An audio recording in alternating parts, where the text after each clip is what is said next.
Who named animals? Batzul saw horses everywhere in Mongolia.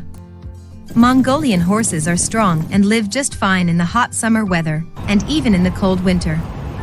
Batzul knew that horses are important. But a big question puzzled the little boy. Who named horses horses?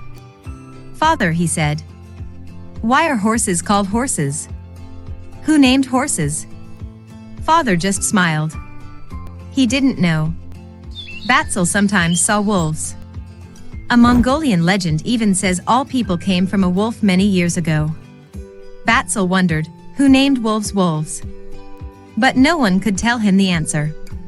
Batzul grew from being a small boy to a big teenager.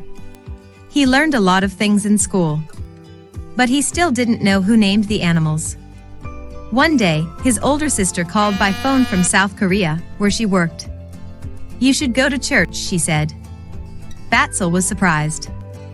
He had never gone to church. His sister said she attended a church in South Korea and liked it. Go to the UB church, she said. UB stands for Ulaanbaatar, the capital city of Mongolia. Batzul didn't know where to find the UB church. He called a telephone operator for help. Please, give me the address of the UB church, he said. The telephone operator gave him an address. Several months passed, and Batzul's sister asked if he had found the church.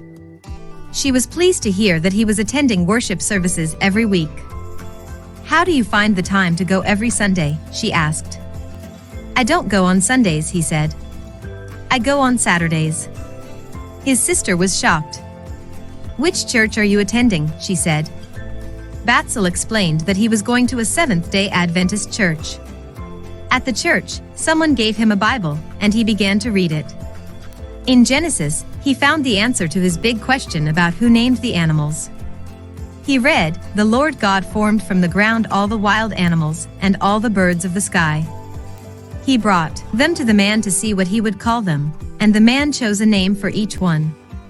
He gave names to all the livestock, all the birds of the sky, and all the wild animals." Genesis 2:1920, NLT. The person who named horses, wolves, and all the animals was Adam. Batzul learned a lot more as he read the Bible. He learned that people did not come from a wolf, but were created by the same God who made all the animals. He was created by God. He loved the sound of that, and he decided to give his heart to God.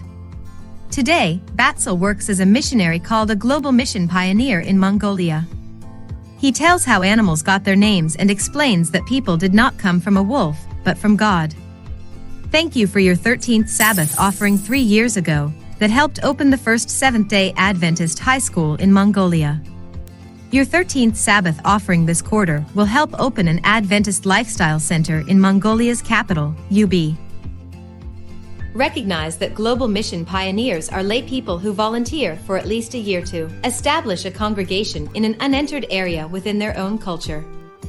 Global mission pioneers have the advantage of knowing the culture, speaking the language, and blending with the local people. More than 2,500 global mission pioneers are now working around the world. Since 1990, pioneers have established more than 11,000 new Seventh-day Adventist congregations.